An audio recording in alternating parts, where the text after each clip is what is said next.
Sami.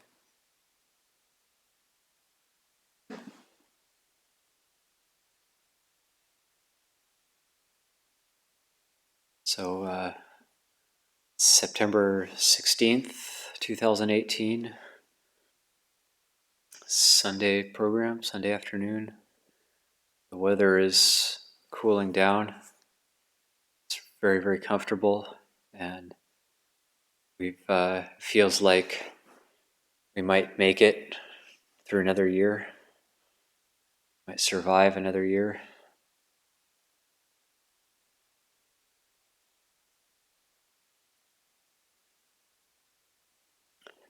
And I think it's important to, rather than look ahead all the time, it's important to look back on just how far we've come as a community, as a monastery, as an extended community, and just thinking like how many of us previously didn't hold precepts and now we hold precepts. How long have we been holding precepts for? And previously we may have gotten angry in certain situations, and now those same things don't make us angry anymore. We can think of ways that we've made progress. So rather than looking ahead, we can look back. And I remember when I first came here, it's over 17 years ago, and about right where I'm sitting, there was a power pole, and the electricity came off it into the old house, and there was laundry lines. There was like a little field right here, and there was like laundry lines, and a lot of my time in the after the meal period as an anagarika was spent hanging up hundreds of kitchen rags on those laundry lines. I just have memories of just spending hours just hanging up and taking down those kitchen rags. And now it's so much different. And there was also near that power pole that was right here. Then there was a little, what used to be a detached bedroom from the original house, and that was the food pantry, and it was pretty disgusting and not so sanitary. And I remember when I was the kitchen manager, that there was a little refrigerator in there, and that squirrels would go in, and there was we had shelves with that was the food pantry, so we had shelves with soy milks, and there was carpet in there, and the squirrels would be attracted to the soy milks, and they would eat the bottoms off of the soy milks, and then it would pour all over the carpet, and it would rot and smell really bad. And we had another little building next to it. For whatever reason, it was called Larry's office, and that's where we kept our line trimmers and a lawnmower. And then I remember as a novice tearing those buildings down, and the woodpeckers would also, that original food pantry, the woodpeckers would peck at it all the time, and they would drop acorns into the walls, and the acorns would drop to the bottom. And then when we finally tore it down, I remember pulling off a side panel of wall, and just all these acorns just spilled out. It was completely insulated with only acorns. And I remember we filled these black construction debris bags with acorns, and we had an entire truck full of acorns that we took away.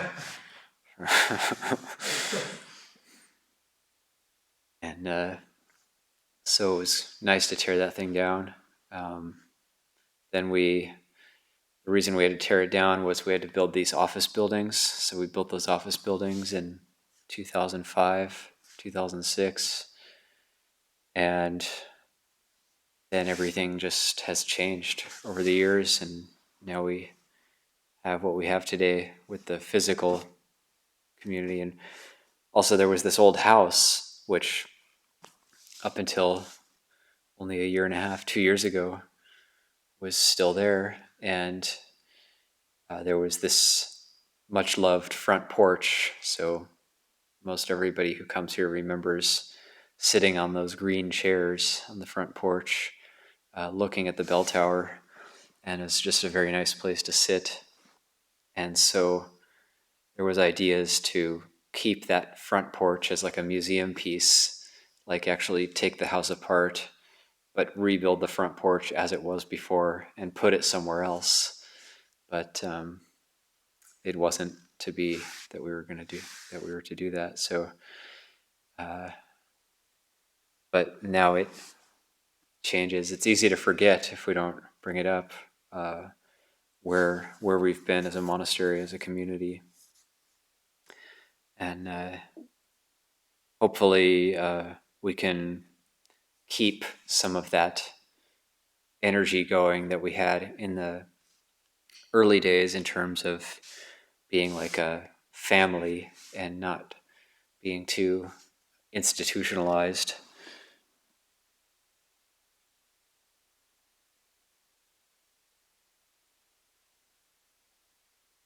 So kind of like on the theme of looking back, also backtracking is an important skill.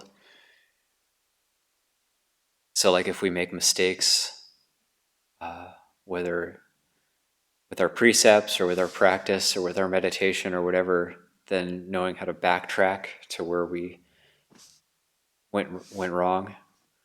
And no matter how long we've gone wrong, once we realize we've gone wrong, it's good to go back. We should never keep going on a wrong path just because we've been going on it for a really long time. And we might feel like embarrassed that we were getting it wrong. And once we realize it, though, we should immediately be able to adapt and adjust. So we were on our Yosemite trip recently. Myself, Tan Nisabo, Tan Sampano, Tan Tisero, Anagark, and Matt. We were in Yosemite. We got back about a week ago, last Monday. And it was a very nice time there. The weather wasn't so good when we showed up. It was hailing when we showed up with like thunderstorms. This and then the evening of the first full day we were there was kind of like that as well. Then usually what we do at Yosemite is the first full day is like we acclimatize because you're up at 10,000 feet, so it takes some time to acclimatize to the elevation. And normally people will go on short hikes. Sometimes they end up becoming long hikes.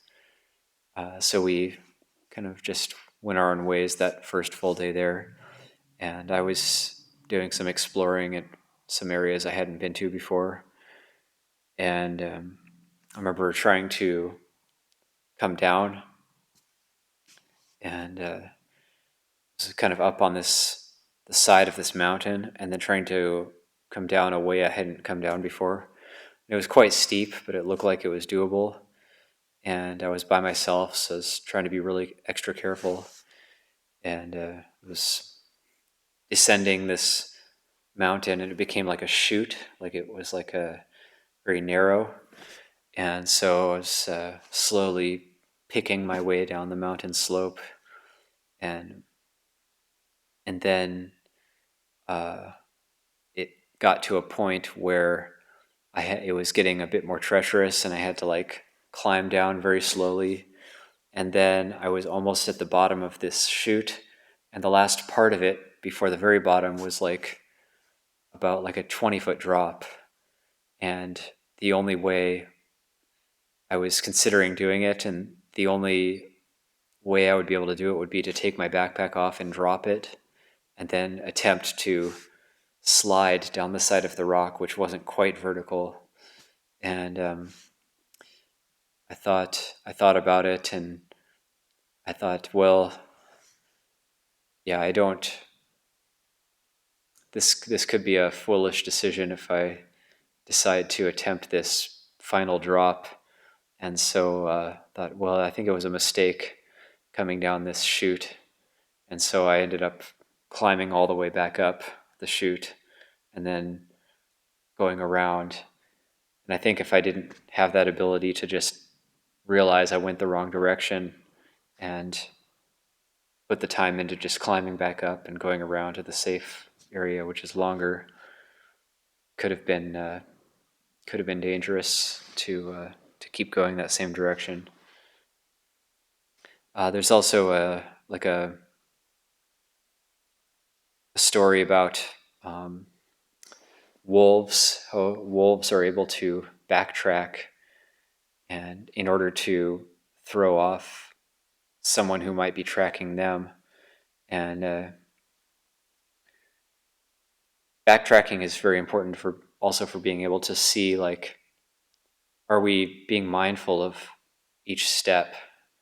So if we're not being mindful of each step, then each step of the way, each step of our lives, or each day, we're not able to say, okay, well, I could maybe today I didn't get it right, maybe yesterday I got it right.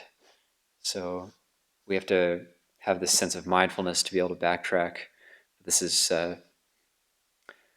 Tom Dastu, one of these guys, a Native American chief who we met on Tudong. He talked about backtracking and how he was practicing tracking. And you don't always track animals in order to hunt them, but it's also like a practice. It's a spiritual practice. And so he was up in near Labrador, Canada, and he was maybe in the 1970s. He was a bit younger. He was telling the story how he was learning how to track different animals, and he was tracking a wolf one time, and then he saw these like very clear wolf footprints in the snow. So he was following these footprints, and he could tell, well, it was up ahead quite a ways, so wouldn't see him. So he was, and then at a certain point, he noticed the footprints stopped, and he was confused by this because they just stopped all of a sudden. And then he looked behind him, and the wolf was standing behind him. And it turns out these wolves have an ability to throw off anything or anybody who might be following them. They can actually go in their own footprints backwards and then end up throwing off whoever's tracking them. So I found that fascinating, quite interesting. So in a sense, we kind of need to have that same ability to back up and see.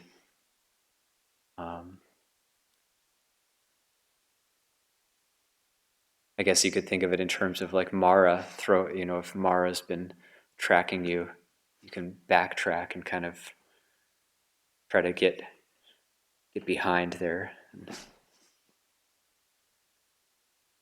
So just these different skills we have to develop in the course of the practice.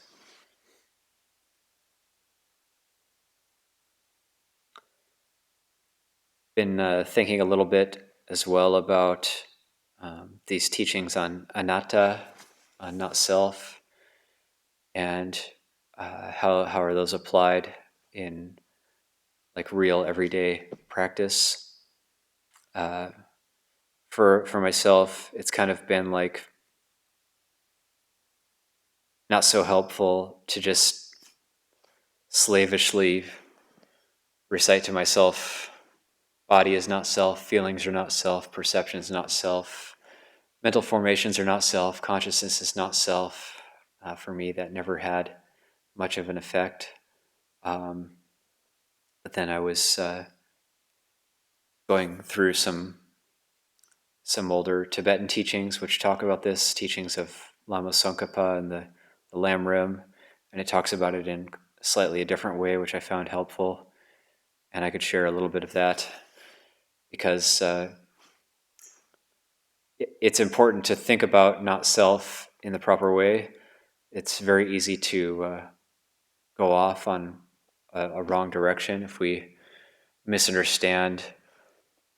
Like we might get depressed or think like there was a monk at one of the English branch monasteries in the early days who was contemplating not self, and he got super depressed, and he just started telling everybody to call him Mr. Nobody, and it's just really sad.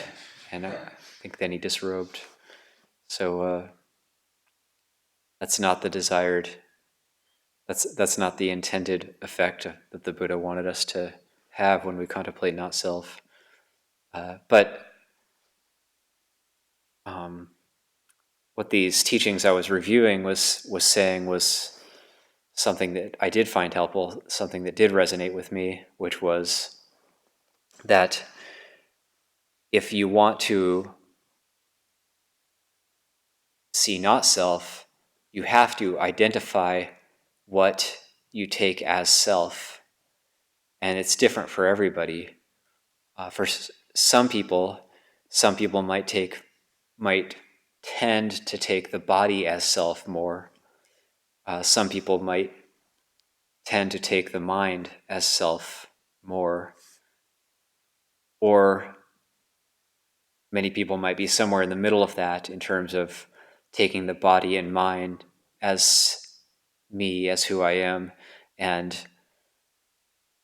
as our perceptions and thoughts and so on as belonging to us. So there's this sense of like me, and then there's this sense of things belong to me. And one way that we're able to see the kind of sense of self that we have is in extreme circumstances when we experience extreme emotions, and the thought of I or the thought of me comes up very strongly. And one of those times can be when we're praised. So if somebody praises us unexpectedly and we feel extremely elated, and then we have the thought, I am great, or wow, yeah, that was so nice of that person to praise me. So in that moment, we have a vivid image of who we think we are. Or when somebody criticizes us, then we think, how dare they criticize me? And then there's this very strong image. It comes up as a mental image or as a feeling of me. And it's very important to notice that. Like, so if we've been practicing for a long time, even if we get upset or get angry, at least we can have that little bit of mindfulness that notices that feeling of me that comes up. Or near-death experiences, the feeling of me or of self can come up very, very strong. This also came up briefly for me in Yosemite, where I was just kind of walking over some boulders, heading back to the camp, and just contemplating, thinking about, well, what if I just tripped and slammed my head into one of these boulders and just died? Like, all of my plans, all of my projects, all of the idea of any sort of future for myself just gone, and then the last experience of life would be perhaps just laying on a rock in the cold, just looking at the side of a rock. And I was just thinking about that, and that kind of brought up like this feeling of me quite strong. So how we have to identify, how do we define ourselves? Who do we think we are? Once that like image of who we think we are is identified, and it's very hard to see. So we need to really like maybe take several of these types of experiences that we may have had in the past, where we've had a very strong thought, how dare they say that to me, or I'm going to tell them, or something like that, or I am good, that is true, or that praise they gave me, so that feeling of me comes up very strong from time to time, and it's different for everybody. And then we take that image into our practice. We try to remember what that feeling was like, or what that image was like. And then when we contemplate not self, that's the thing that we start to take apart. So when we start to take, that's dismantling or taking apart the sense of self. That's why the Buddha recommended death contemplation is something which is so incredibly helpful, because it brings us back to all these future plans that belong to me, or all these ideals and all these aspirations that are specifically mine. And then we think, well, if I was to just drop dead while I'm eating or something, did all those plans really belong to me? Can I really possess some sort of future that I build for myself? Or the past, uh, thinking about, I was this way in the past, or I was that way in the past, or people thought of me this way or that way in the past. So there's this strong mental image of who I was in the past. So the Buddha talks about this in several places in the suttas, where he says this is called attending unwisely.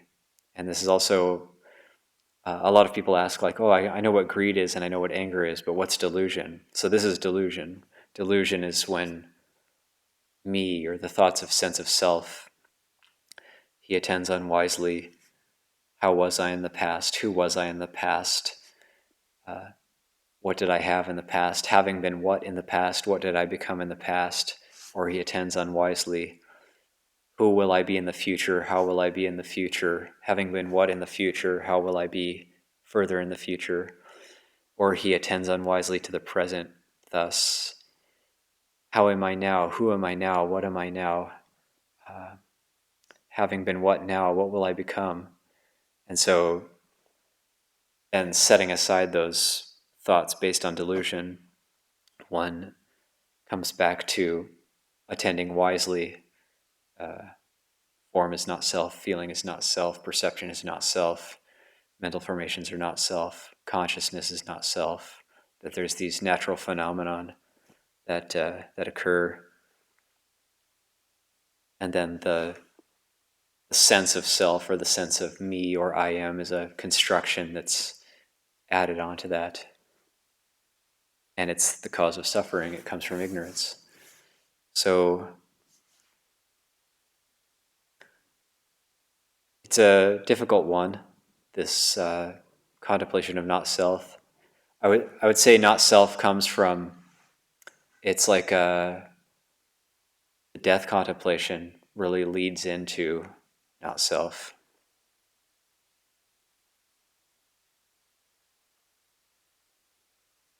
That death contemplation is good for cutting through that sense of putting too much of our hopes in the future. So we need a direction, or we need some sort of trajectory, some sort of direction that we're moving in. But we don't want to pin all of our hopes on the future, because if we hope for the future, then inevitably we fear that it's not going to happen, it's not going to work out the way I want it. Or again, like trying to possess the future. So you hear so often, like, what about my future? So, like, in that moment when I say, what about my future? I have a very strong mental image of me or what belongs to me.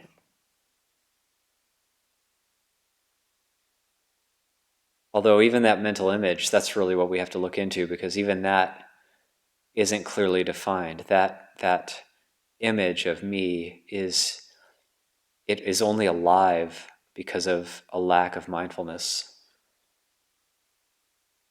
So that's why the Buddha said that mindfulness is the path to the deathless. Because if you look at it clearly, it's like shining light in darkness. If you if you turn on a light in a dark room, where did the darkness go?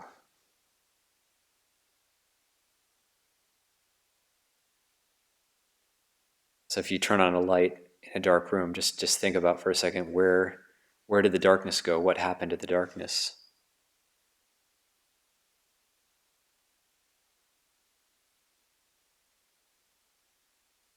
So that's kind of the same with the light of mindfulness.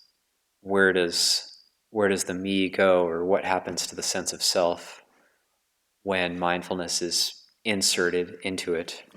Or what happens with ignorance and delusion when uh, mindfulness and clarity is inserted into that?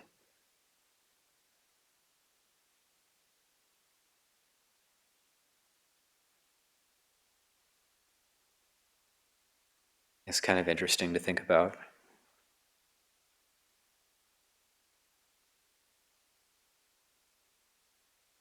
So all the Buddha's teachings they're all connected together, and they're all pointing to this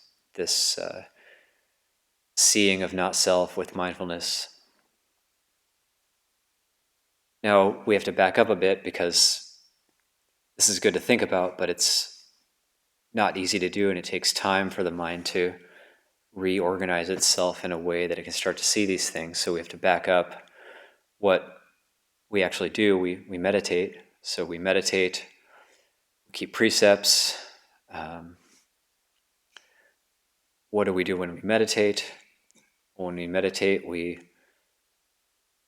focus on the breathing in, the breathing out, the anapana, sense of the life force coming in, the life force going out. Pana is the Pali word for the more commonly known Sanskrit prana. So in Sanskrit it would be anaprana, but we have, so the in and out prana, the in and out breathing.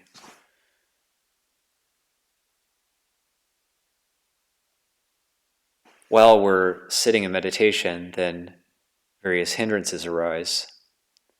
And the Buddha said that these 5 hindrances that can arise in meditation, sensual desire, ill will, sloth and torpor, restlessness and remorse, doubt, these strengthen ignorance and weaken wisdom.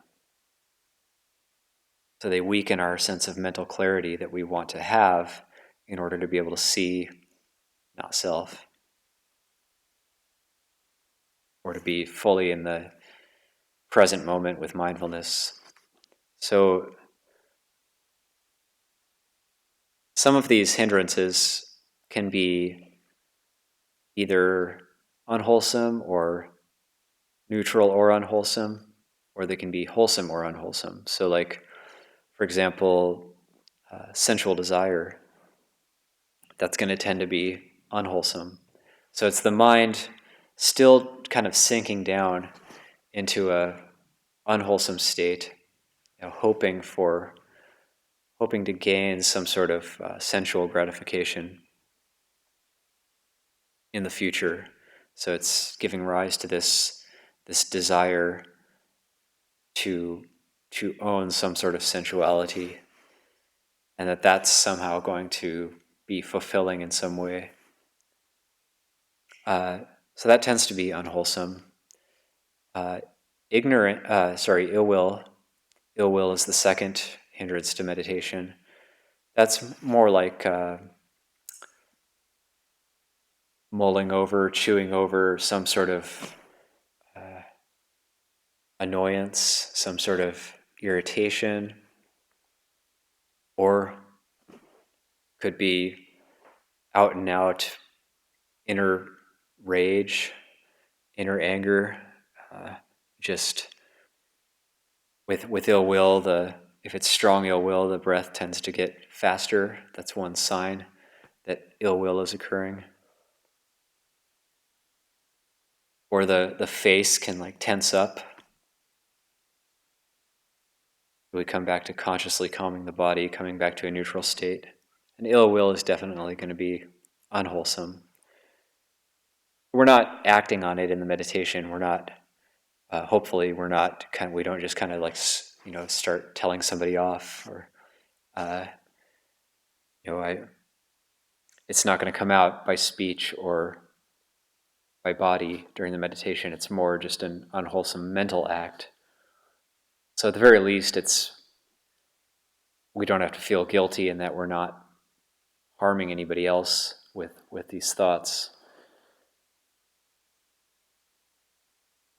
But it's good to recognize that it's like an unskillful mental state. And it can be very compelling sometimes too. And it'll cause like more and more thoughts, more and more proliferation. A sloth and torpor is the third hindrance. This one's very interesting because it can either be neutral or unwholesome, but it's never wholesome. So sloth and torpor can be neutral or unwholesome, but it's never wholesome. It's never skillful.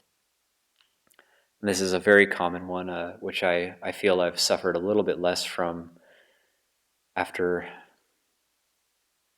14 or 15 years of practice. Finally became a little bit less. And this also, I've heard a lot of teachers teach that this comes from a subtle negativity that's in the mind that's very hard to see. And I really found that to be true for myself anyway. That can lead to a vibhava tanha, like wanting to just blot things out or wanting to black things out. And one way to know that we're suffering from sloth and torpor, or we can think of it as dullness, it can come in two types: coarse dullness and refined dullness, or subtle dullness. There's coarse dullness and subtle dullness. Usually, when we think we had a good meditation, it's subtle dullness, and we've gone into a neutral state that seems to be kind of bright, but it's actually a slightly dull, slightly drowsy state, slightly fuzzy.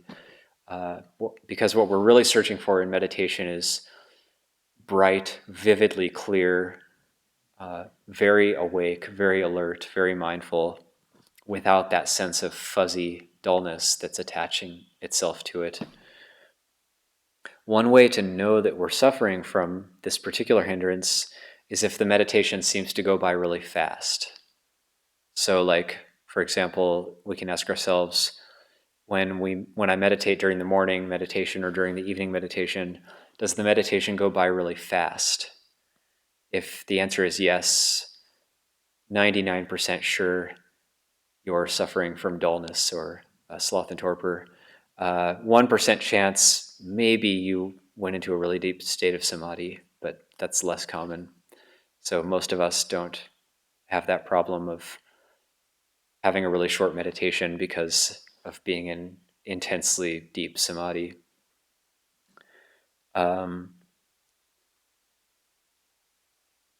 So coarse dullness, coarse drowsiness, there's going to be nodding, tiredness, or we might even slip into a slightly pleasant state where it's kind of like a half dream state. The Buddha said one of the antidotes to this is to change the object of meditation. So there's some sort of we might be doing a meditation on death, for example, and that suddenly gets distracted into some other mental proliferation, which then leads into a dream, which causes us to fall asleep. So we need to change our line of contemplation a little bit. Or if we're thinking Bhutto, Bhutto, Bhutto, and that ends up leading into a daydreaming, which then turns into a actual dreaming while asleep state, then we need to change our line of thinking into something which is going to keep us awake. So that's the first defense against drowsiness that the Buddha recommends. Another one that he recommends, if that doesn't work, is just imagining light, and we call like brightening the mind. Also straightening the posture. So like straightening the posture is something which is skillful, which is wholesome. I've read teachings before which are very interesting, like that teachings where we can take every little thing in our life and try to make it virtuous. So we can even make our posture virtuous. So for example, like a slumped over posture like that. If we're slumped over like that while we're meditating, that's either neutral or unvirtuous. And then we can, when we have this kind of posture, that's the posture of building barami. So when you have this posture, it's said that this posture is virtuous. Although we don't want to be like, breaking our back or something, but just to upright. The Buddha said uju, so like uju kayang panidaya in the Anapanasati Sutta, which means sitting upright. And uju very clearly means upright. Sometimes we do see pictures of Kruba Ajahns, slumped over. So we might think, like, I know I talked to one monk before where when he first ordained, he thought he was supposed to copy that. So you see, like, he's supposed to sit like that because the Kruba Ajahn is sitting like that. But we don't know their history. We don't realize, like, oh, he has osteoporosis, or he had a very severe neck injury when he was in his 50s and it never healed, and that's why he's like that. But you see Ajahn Mun is very upright. Lumpur Cha in the dining hall, you have the picture of Lumpur Mun, Lumpur Cha. They're sitting very upright.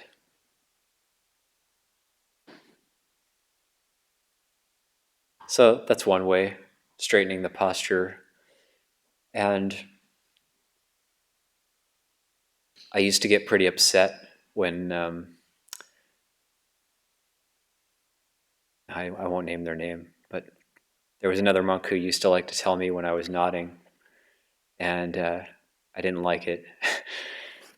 But now I'm grateful for that, and I finally started to understand what my mind was like when I went into a nodding state. So I had a lot of pride about my meditation and thought, oh, if I'm nodding, that's really embarrassing, and that really goes against how I think I am as a meditator. And so one winter retreat, I decided that I would battle against nodding. And so it was hard because I was also going with 4 or 5 hours of sleep. Sometimes I was genuinely tired, genuinely needed more sleep. But I had really had this problem with nodding. So I decided, well, I had heard about monks in Thailand. They would put a little matchbox on their head, and that when you nod, the matchbox would fall on the ground, and then you pick it up and put it back on. And so I did that, and it was morning puja one day, winter retreat, and I had my matchbox on my head, and it was dead silent. So Lumpur Pasano. I think Ajahn Amaro was still here at the time, and Ajahn Kurnadamo, Ajahn Jodi Palo. I was sitting back somewhere. I think I was 4 vasas at the time. And so it's one of the first days of the winter retreat, and then dead silent. And so then it was really loud, and Ajahn Kurnadamo looked back at me. So I thought, well, and then had a bit of a talk with me afterwards that was very jarring, and so I thought, okay, well, I'll have to find another way. So what I decided to do was I found a little rock about that big, and I decided I would tie a string around it, and then I tied the string to my ear, and then I put the rock on my head so that when I nodded, it would pull on my ear, and then that was completely silent. And I found that quite effective, and I ended up using that method for the whole winter retreat, and it did help. Except the problem with this one was when I nodded with this one, the monk behind me started laughing in the dead silent. He couldn't help himself. So sometimes you just can't win. So, but it was helpful. It's good to find these techniques. So going on, anyway, that's some thoughts on sloth and torpor. Restlessness is very interesting. Restlessness can be wholesome or unwholesome. So whereas sloth and torpor is either neutral or unwholesome, restlessness can be wholesome or unwholesome. And the reason restlessness can be unwholesome is obvious. We might just be really, really restless, don't want to meditate, don't want to sit there, or we're thinking about something we did wrong, berating ourselves, feeling guilty about something, thinking a lot about it. So this is really when we have to really kind of forcefully come back to the breath. Or it can be wholesome in terms of thinking about some sort of generosity we did in order to gladden the mind. So some sort of generosity we did, some sort of virtue that we kept, some sort of determination that we successfully kept. We might be proliferating, thinking too much about that kind of thing. So it's wholesome. The Buddha termed that as a wholesome mental proliferation. But still, in terms of the meditation, in terms of it's still the hindrance of restlessness, so we're not being able to get clear about the present moment, about not self, about whatever Dhamma we're studying at the moment. So that's restlessness. Restlessness can also be very subtle in terms of the restlessness that's only let go of at the time of arhatship, at the time of full enlightenment. That's certainly not going to be the type of restlessness that we're familiar with. That's going to be what we call subtle restlessness, which is just this slight buzzing in the mind that is still present even at those really, really late stages for someone who makes it that far in the practice. Doubt is also a hindrance to mental clarity, to our meditation. I'm not sure if doubt. I have doubts if doubt can be wholesome, but maybe it can be. But I think it's usually based in the unwholesome. It's based on could be based in restlessness too, in terms of wanting to. Well, it's certainly based on delusion. Certainly based on delusion because it's going to be about is this right and what I'm doing is right. It's really based in the sense of self, the sense of me doing the right thing or the wrong thing. It could be doubt about the Buddha's teachings, whether they're true or not. So like we might think, well, maybe it's not true. Maybe it's maybe it's just a big trick. Maybe it is a cult. Maybe it's just some sort of maybe these monks are just tricking everybody into giving them stuff so they can live an easy life and get a free meal every day. And maybe that is what's happening. And, or we might doubt what's wholesome and unwholesome. So is generosity really right? Or am I being taken advantage of? Maybe it's not right. Maybe shouldn't let, maybe these people are just walking all over me. Or is sila actually right? Is it right to keep the precepts? Maybe I won't suffer enough. Maybe I won't learn everything I need to learn from the world if I keep the precepts. So these kind of doubts can come up. And doubt is one of the things that disappears permanently at the time of stream entry. So that's one of the hindrances that won't be experienced anymore after stream entry. That would be, and those two types of doubt I just mentioned those both disappear at the time of stream entry according to the suttas. One is doubt about the enlightenment of the Buddha, doubt about the Buddha's teachings. That disappears completely because one would see completely that every part of the Buddha's teaching reinforces every other part. Every part of the Buddha's teaching corroborates with every other part of the teaching. So there's just no doubt that it's true, no doubt that it's efficacious, that it works. But also, the other type of doubt that disappears is doubt about the wholesome and unwholesome. So the phrase in the suttas is no longer perplexed by wholesome and unwholesome states. So, like, there's no more doubt about the path or about the goodness of being on the path.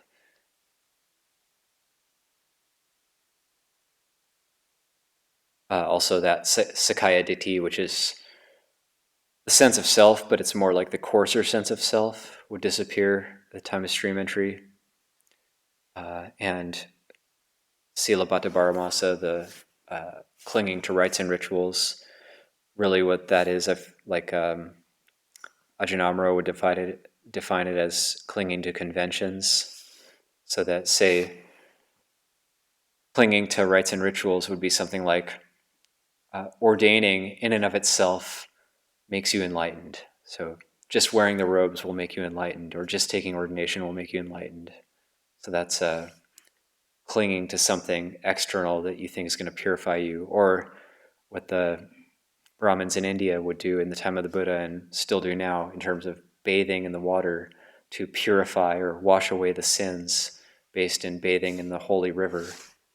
That's classic textbook Sila Bhatta Baramasa. And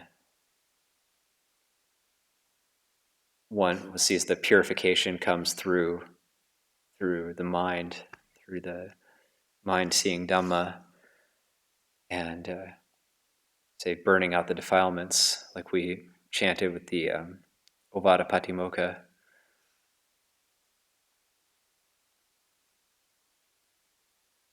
So, in terms of seeing not self, just to recap, these are important things. One, to identify what our sense of self is, or how we see ourselves, before going straight into anatta, because we have to, if we're going to shoot an arrow at something, we have to see the target first. We can't just shoot the arrow in some direction or in any direction. Or if we want to catch a thief, we have to lie in waiting and we have to identify who the thief is first in order to catch them. We can't just catch anybody. And so identifying that sense of self, which can appear vividly to us at different times in our lives in extreme circumstances, and then taking that as the object that we want to dismantle. But then before we do that, we have to identify these 5 hindrances, work against these 5 hindrances in the meditation, and find ways. It's going to be slightly different for everybody. Find antidotes, skillful means to work against these 5 hindrances, which weaken wisdom, weaken our mental clarity, and then practice can start to get a bit more enjoyable. The meditation starts to get more interesting. Using the death contemplation, if we're off in the past, off in the future too much, using that death contemplation just to come back to the present and at least temporarily let go of plans for the future, and at least temporarily to let go of our stoking those smoldering embers of the past, trying to keep them alive. And then things will start to get interesting, things start to get a bit more clear, what we're looking for in the meditation, these key words that the Kruba Ajahns use, spacious, bright, clear, vividly clear, peaceful, but not drowsy, and vividly, clearly peaceful, a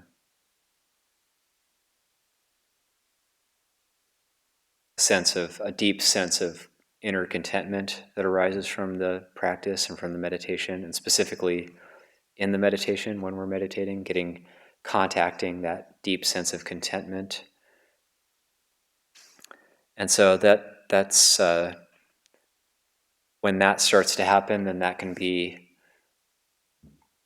encouraging in order to say, okay, well, now having seen that a little bit, okay, we can let go of the hindrances even more, contemplating their drawbacks, seeing their drawbacks, starting to let go of them even more, and then moving closer and closer to Dhamma. So I'll leave that for reflection for today.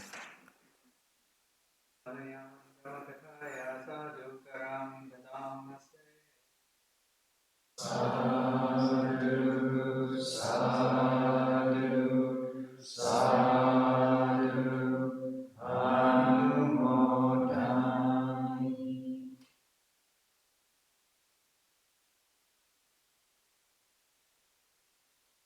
And on these Sunday days, I just announced that tea time is earlier, so tea time is at 4:30 instead of 5:30, and be in the dining hall for tea time if anybody has any questions or comments.